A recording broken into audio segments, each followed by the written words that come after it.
Hello, everybody. Now that she's mentioned the Olympic Games, I have something to tell Lokpali Junior. So I saw Usain Bolt thrice, and as your father will tell you, that at the Olympics, after the medal ceremony, the athletes walk out into a mixed zone where journalists are standing. And for the 100-meter finals, the mixed zone is a very long, winding queue. And we all stand there. Usain Bolt's bicep is bigger than my thigh.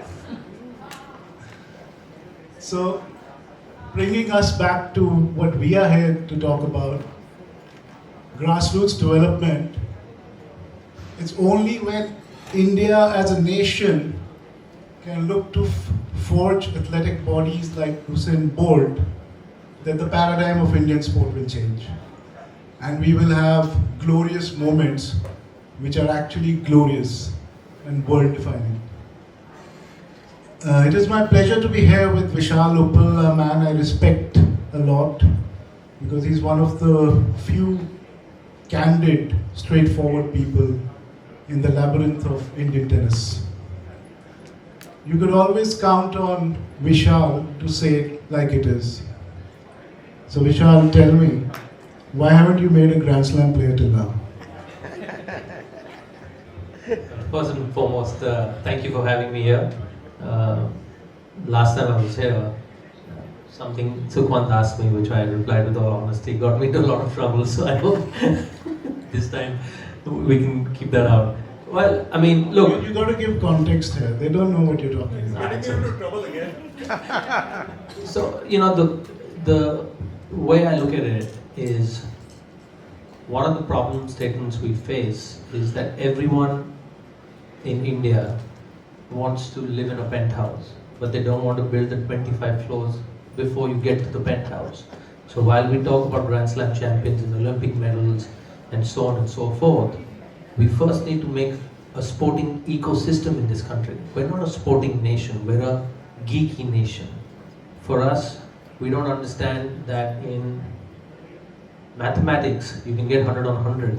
In sports, you cannot get 100 on 100. So you have to understand how to deal with your failures a lot more than how you can deal with your successes. So if you look at the journey of all the youngsters that you come across,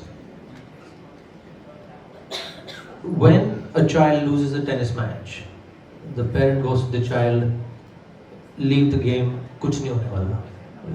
Nothing's going to happen. But when a child gets 40% in mathematics, the same parent will come and say, no, let me get you more tuitions. Let me make you study harder, work harder. But the same is not applied to sport in India. So unless that mindset doesn't change, we can come to sports conclaves, literature fest, talk about why we don't have Grand Slam champions. The reality is we won't have them unless our mindset and our ecosystem changes.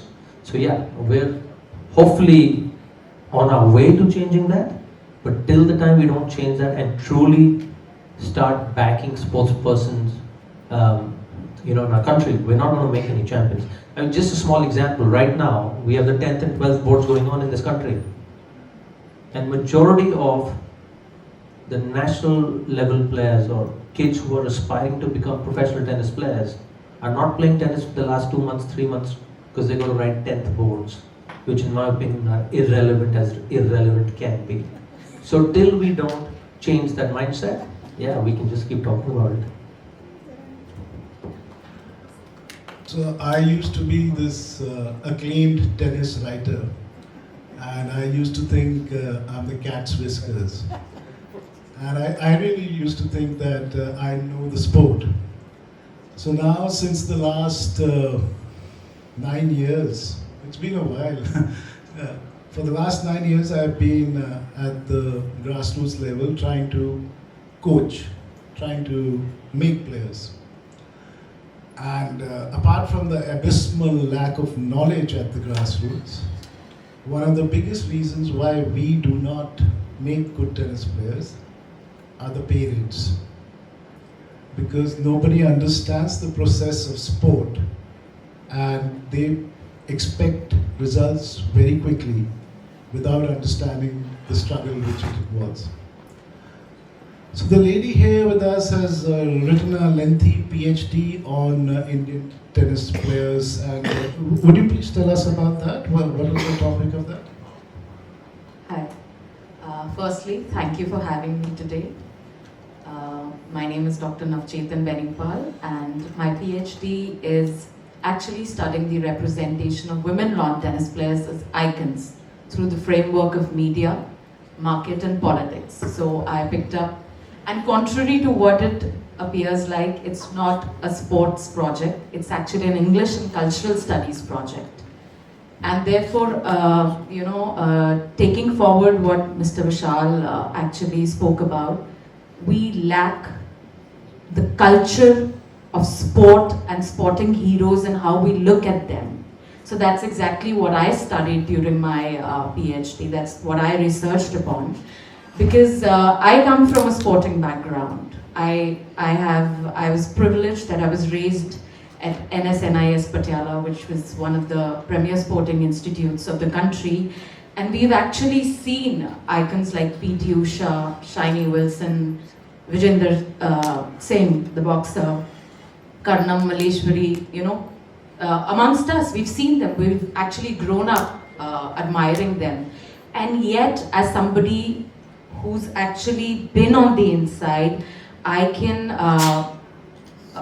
say that we lack the culture which promotes sports for just being sports.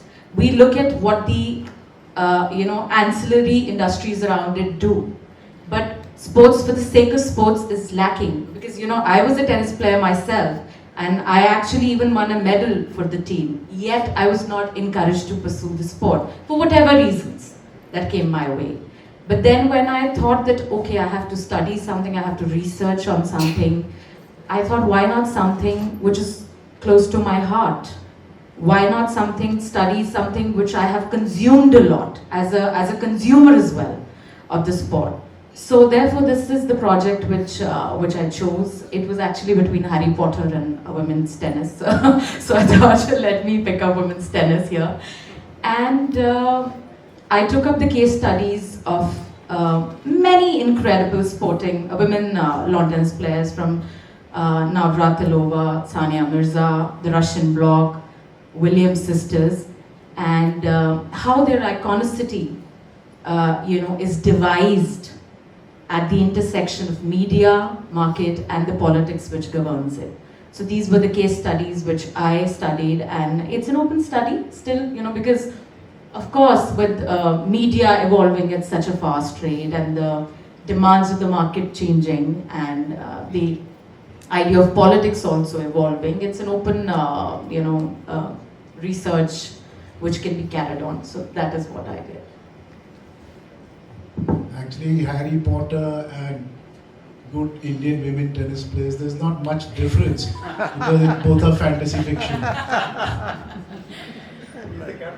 Not true, it's changing. And the reason why I tell him it's changing is because in the last 5 years, we've qualified for the World Group playoffs twice, something we never did before 2020. In 42 years, we never did it. Okay, now that you've blown your own trumpet, because you are the captain, tell me, does Sania Mirza do anything to foster the next generation of Indian women tennis players?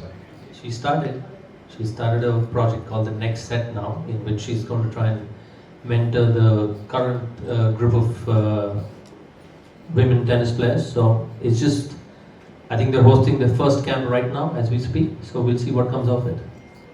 Yeah, but was she ever supportive of the younger players as in the Fed Cup team? Okay, I'll give you an example. My understanding is that Sania Mirza used to get paid something like $6,000 when she was a doubles player, where the singles player would get something like 40,000 rupees. And she was happy about it. She never chose to share it. Well, in my experience, the only time she was on the team when I was captain in 2020, she was a real team player. She did what she had to do to help India win. The nitty-gritty of it, of course, you know better than me because you're the one who investigates all this stuff, not me. And you were famous or infamous for writing all this stuff in your publications. But yeah, for me, my experience has been that she was a great team player when she was in the team, and she respected the team culture, which was good of her, and she actually did give some valuable insights to the players as well. Now, what she does going forward is really between her and what she wants to do with promoting Indian tennis, and it won't be fair for me to comment on whether it's the right thing or the wrong thing. That's what she's chosen, and let's hope something good comes of it. That's all. You know, she got a lot of cheap land from the Andhra Pradesh government playing the minority card. How many, and she's made some academy there. How many players have come out of that one?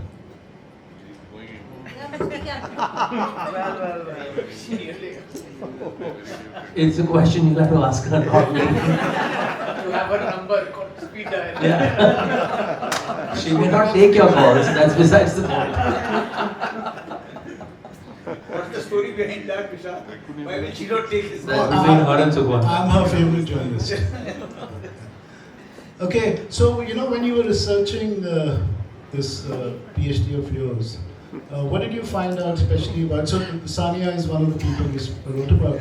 So jokes aside, she's been a defining icon for women's tennis in this country, and what she achieved and what she did for women's tennis is remarkable. So many little girls picked up the racket because of Sania Mirza.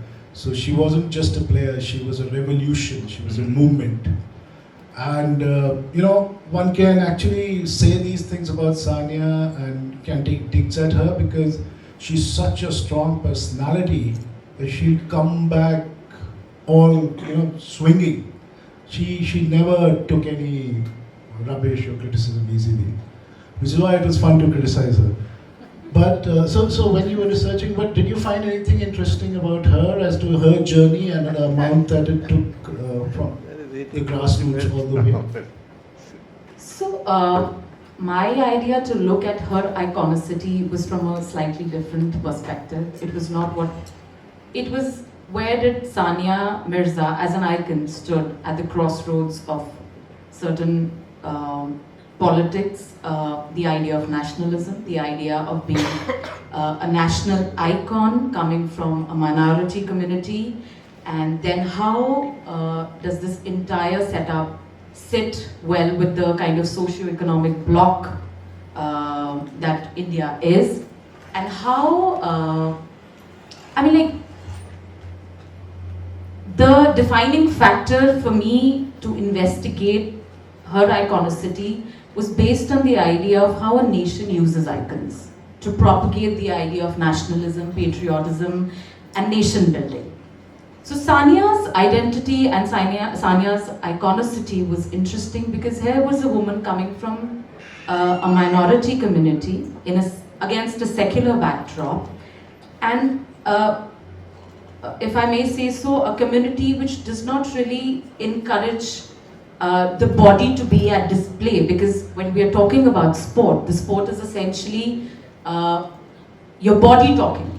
It's the physicality of the sport which is raw, which is active, which is full of agency. And then we are trying to sort of map that agency against the backdrop of certain kind of fanaticism or certain kind of diktats.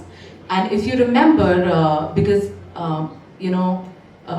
tennis players are required to wear a certain uniform, they're in short skirts or they're in shorts and they have these t-shirts or ganjis, and Sania was wearing those kind of clothes, that kind of a tennis uniform, and a fatwa was issued against her by one of the Islamic clerics for the kind of sport, for the kind of clothes she was wearing. So it was really interesting to map that whole iconicity against that backdrop of a woman tennis player coming from a third world country like India, where tennis was isn't that popular, like how tennis is in the European nations or Americas and even Australia's, but from India, coming from a minority community, and how that her iconicity is unique in itself, and how then a country, a nation, uses that kind of iconicity to drive home the point of nation building. For example, you know, she's been always called Bharat ki beti. Or for that matter, even PT Usha or other, you know, pioneering sportswomen, they're called Bharat ki betis, daughters of the country. So the idea being how a woman's agency is sort of, again,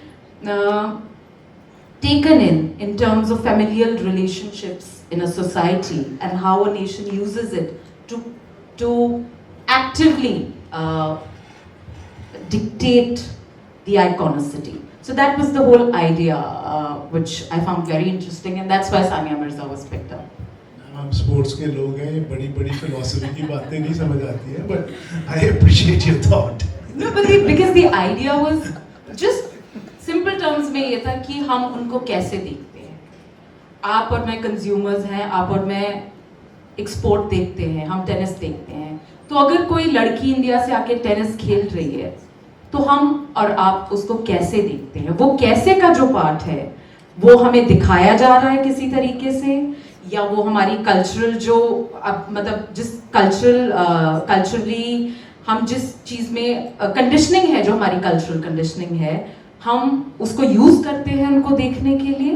तो इन सब की intersections को study करना बहुत interesting था. That's if I'm a little more. Vishal, I'll make it simple for you here. Is the National Tennis Federation doing enough to build grassroots tennis players? Well, before I come to that, I just want to add one thing to what she said. Was while tennis is associated with physicality, what made Sania stand apart was her mentality. She never backed down from a fight, and that's what made her who she became. So I think for any young girl who's aspiring to pursue professional sport or a sport like tennis, which is individual in nature, mentality plays a far bigger role than physicality ever will. And to all the parents out there, if you want your girl to become a world beater, teach her how to become a decision maker right from the start. Do not keep telling her ye karo, wo karo, wo karo, ye karo. Let her engage her own intelligence, her own intellect, her own buddhi to figure out what she needs to do to get ahead. So only a strong woman can become a world beater. So encourage your girls to become a strong woman. To answer your question, if the National Federation is doing things to improve grassroots, I've always said it's never enough. Because the day we think it's good enough is the day we've slacked off. So we need to constantly look at how we can improve things, how we can improve the ecosystem, what are the additions we need to make, what are the subtractions we need to make.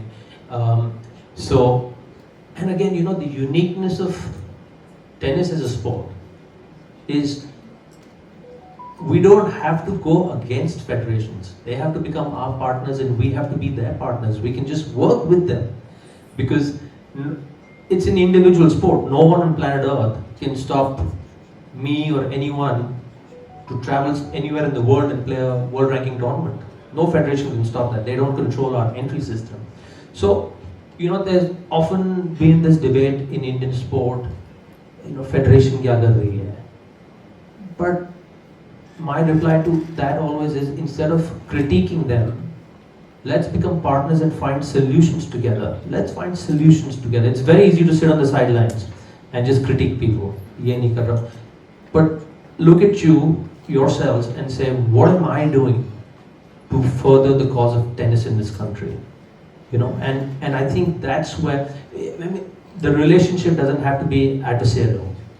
We can just work together, and wherever the federation is falling short, maybe we as former players can, pick up the slack and try and do what we can do. So I think it has to be a combined effort by the entire community to raise the levels of tennis in this country, and I'm sure that in the coming years you will see maybe not a path-breaking tennis player either on the men's side or the women's side, but you will slowly start seeing more and more players getting higher up in the world ranking. So, for example, last year, for the first time in our history, there were more women ranked in the top 500 of the world than men in Indian tennis. This never happened, right?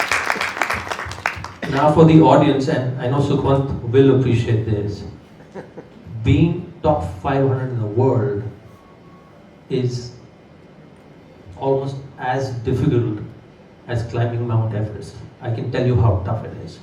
If you are top 500 in the world, you are bloody damn good. Unfortunately, we don't understand that in India. We think, अरे 300 ही तो ranking, number 1 तो नहीं है. But being 300 in the world is fabulous out of the millions of kids who are playing tennis. Look, let's not forget, India in Billie Jean King Cup, okay, so that's the World Cup of tennis. We are ranked 27th out of 152 nations that play. 27th, none of you knew that, right?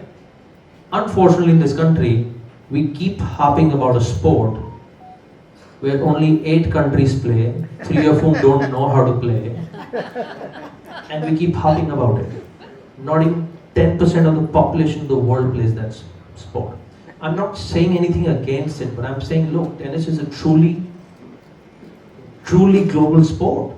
So you got to give that respect. It is attracting some of the best athletes from around the world. You know, I'll give you a small story. One of my golfing friends, one of the top golfers in India, he came once to me a few years back to say, bro, I need to get fit, can you help me out? So we started helping him out, trying to get fitter. And then a month later or something, we were sitting at the golf club in Delhi, and one of the golfers commented that, golf is such a physical sport. And the athletes really need to be that fit. And he made the silly mistake of saying that golfers are fitter than tennis players. And before I could say anything, my friend, who's a former Asian gold medalist in golf, looked at that guy, said, "Shut up. Their warm-up is tougher than our entire fitness program." So we don't understand how tough tennis is as a sport. Look, there's no one there. Once you're on a tennis court, it's you. There's no one there. There's no Sachin Tendulkar is out, so Saurav Ganguly is yet to come. There is no Virat Kohli is out, MS Dhoni is yet to come. It's all you. So if you're having a bad day on court, no one on planet Earth can save you. And when that happens, you lose a match. And that's when everybody just starts saying, "Arey dekho, fir har gaya." But till we don't stop thinking like that, I mean, I've had conversations with people where they try to compare tennis and badminton. That, look, badminton, we're doing so well. I said, yes, we're doing well. Please celebrate it, please appreciate it, but don't compare. Because I can sit here and tell you, badminton is played by 28 countries, tennis is played by 152 countries. So where do you think the larger athletic talent pool is fighting? It's in a sport like tennis. So, every sport has its challenges, every sport has its requirements. Let's not sit and compare and pitch one against the other. Let's look at each individual sport and figure out how we can help that sport grow in the country. So instead of us sitting and saying, nothing is happening in tennis, I can tell you lots of stuff is happening in tennis, but we still have a long way to go, and there's lots more that still needs to be done. The mental aspect that you spoke about, that was so interesting because we can have the best athletes with the greatest strokes, but eventually for performance, all that matters is the mind. And the best example, one of the best examples in Indian tennis is that of Leander Paes. Because he himself will tell you, if he knows you well enough and is not trying to impress you, that I don't have a backhand, I don't even have a serve. I would float my serve and I would chip my backhand.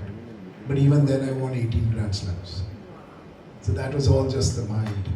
Yeah, and just to elaborate on that, look, we're in a very interesting space where suddenly sports psychology has become a big part of sporting growth. And I've often wondered, we're from the land of human psychology. The Bhagavad Gita is a book on human psychology. For me, personally, if you want to get mentally tough in life, read that book, try and understand it. Because look, for me, why was the Bhagavad Gita recited? It was recited on a battlefield when Arjuna, the greatest warrior of all time, suddenly felt fear that what if Pandavas lose? How will history remember me? They'll say, oh, look, Pandavas had the mighty Arjuna and they still lost. So when he felt that fear, he suddenly started making excuses. How can I fight him? He's my brother, he's my uncle, he's my dada, he's my guru, he's this and he's that. And at that, Lord Krishna basically told him that, they were the same last night. And you were willing to fight them last night. What has changed right now? Now, if I correlate that to modern day tennis today, when a child feels fear and they start making errors, they'll suddenly start looking at, oh, मेरी forehand नहीं आ रही, मेरी backhand नहीं आ रही, मेरी technique खराब है. And the coaches will start then saying, you know what I mean? So, we come from the land of human psychology, and for us, if we want to really become that mentally tough nation, we need to go to our roots. Look, when Arjuna felt fear, Lord Krishna didn't tell him कि boss तेरी technique खराब है, देख वो जब बांध को खींचेगा ना, change दूर कर दे, सब ठीक हो जाएगा. But that's what's happening in Indian sport today. When a child feels fear of performance in a match situation, we need to address that fear. We don't need to address the symptom, which is the human body. So, if we want to truly, create world-class athletes, we first need to change our mentality. It's how we think, how we perceive ourselves. If we don't believe in ourselves, trust me, you can have the best ground strokes, best serve, best volley, but you're never going to make it. So for me, for professional sport excellence, 75% is your mentality, 25% is everything else. Touching upon what you mentioned just a little while back about the mentality, this is something which Dr. Pay's, Leander's father, instilled in me, was that we tell our kids when to cross the road, we tell our kids what clothes to wear, but we expect them to know the way to hit the forehand at match point. Yeah, and or to handle the pressure that comes from playing a match. I mean, we as a society, we want to be perfect because we've been told from childhood, match mein 100 on 100 aane chahiye. Sport does not work like that. In sport, you have to accept your flaws and get on with it. Because the minute you start going towards perfection, that is a recipe for failure. So if you want to really excel in sport, focus on percentages, not on perfection, because in sport, perfection does not exist. So ma'am, in your research and all these players, you were talking about the Williams sisters and these women from the Soviet bloc. Did you find anything defining about what made them into the players they became in their journey from the grassroots level? It was more about understanding the factors which brought them into the forefront. For example, if we talk about Martina Navratilova, one of the greatest tennis players of all time, outshining even the boys. But while I was researching on her, the defining factor for my research was her sexuality. She came out in 1981 when she got the US citizenship. She was from Czech Republic, and in 1981 she came out as a lesbian. And from there on, how the market the idea of traditional femininity is highlighted by the market, and how it comes into play is that despite being the most stunning tennis players in terms of an athlete, not in terms of the physicality and the looks, but one of the most accomplished tennis players of all times, she was not offered endorsements and brand deals. In fact, one of her compatriots, Chris Evert, she was dubbed as America's sweetheart because her appearance was in line with traditional femininity, you know, wearing those glossy dresses, makeups, dressing a certain way, wearing her hair a certain way. So it was interesting to see that, you know, even in a woman athlete, the woman part comes first and the athlete part follows that.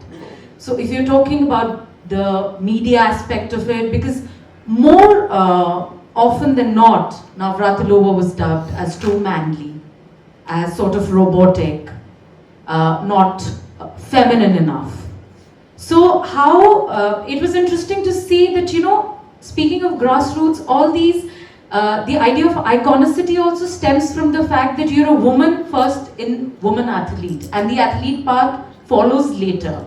Similarly, in Anna Kournikova's iconicity. Anna Kournikova, I think we've all seen her posters splashed across.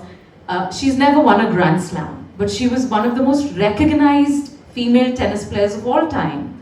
In fact, at the 2000 Wimbledon Championship, Lindsay Davenport, she was a defending champion, but not very good looking.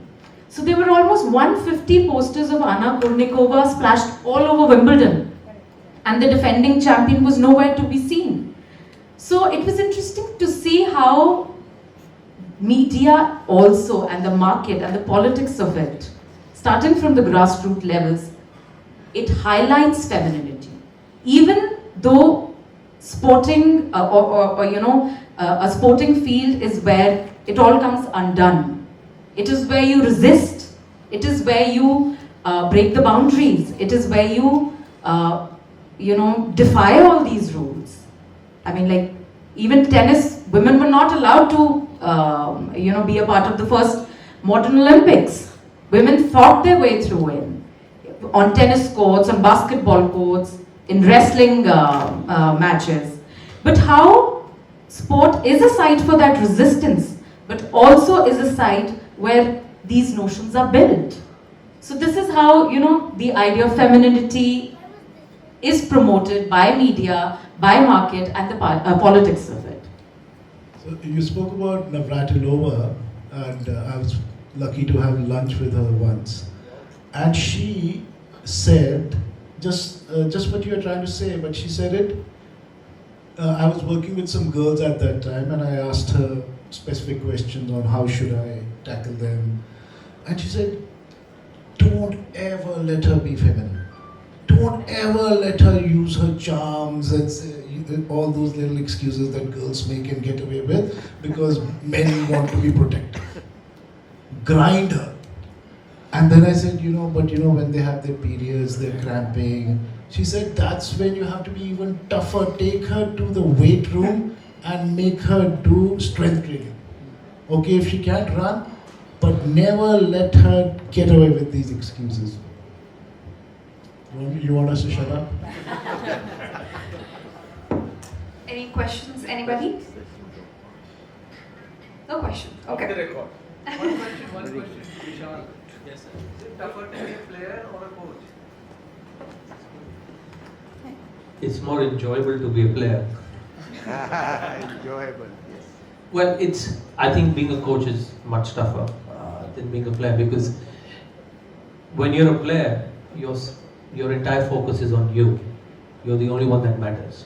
So in that sense, it's easier. You can have your own scheduling, your own, plans and ideas. But as a coach, I think you can only give the right guidance. Beyond that, you can't do much. So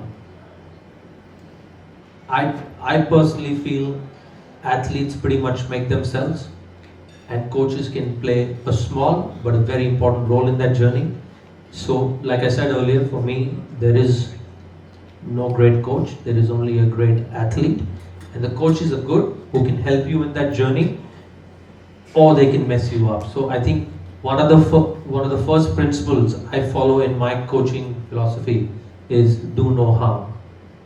If I can't help anyone, that's fine, but I should not mess them up in any which way. So I think that's a very important part, but yeah, I definitely love being a player. Even if today I could go back to, my body allowed me to play competitive tennis, I would play.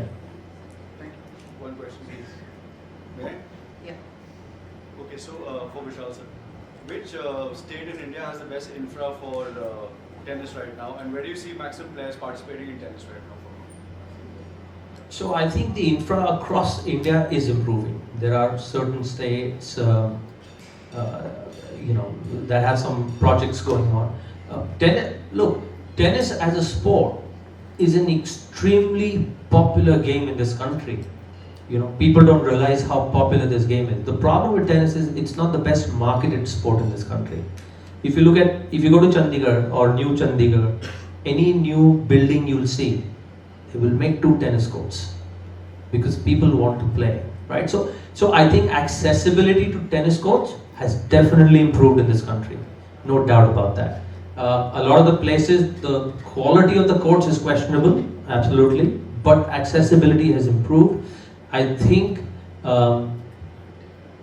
if we want to kind of grow higher level players in our country, we need to look a little bit more on the other aspects, which is, we need to look at coaching per se, because I think the coach who starts a child at 5 years of age, he is the most important cog in the wheel. Because if he's not paying attention to detail and that child picks up bad habits in his stroke production, trust me, by the time he comes to 13, there's nothing that can be done for him. So we have to look at how we're educating our coaches, at what level. I mean, people only look at the top level coaches. There's a famous coach who coached Serena Williams, and now suddenly the world wants to call him an incredible coach. Like, dude, before you started coaching her, she had already won 14 Grand Slams. What are you going to tell her? So I think we need to focus a lot more on the grassroots coaches in our country. The talent pool is not to my liking, to the extent that the North is really falling behind in that sense. We're seeing a lot of kids coming in from down south, from the west of the country, but up north, which is actually kind of surprising also, because the physicality that the sport demands. If you look at kids from Punjab, Haryana, physicality fits the bill. So why are they not making it? So I think we need to address that part, but I think accessibility has improved, training methodology needs to improve, but most importantly, giving opportunities to a wider section of athletes. That's what's lacking. And by that I mean, we have traditionally always supported 4 or 5 kids, and when they don't make it, we get disappointed. अरे यार, उस पे हमने विवेक को हमने packing दिया पर कुछ बना नहीं. So I'm saying it's time we support the ecosystem, support 100, 200 players, and let the cream rise to the top.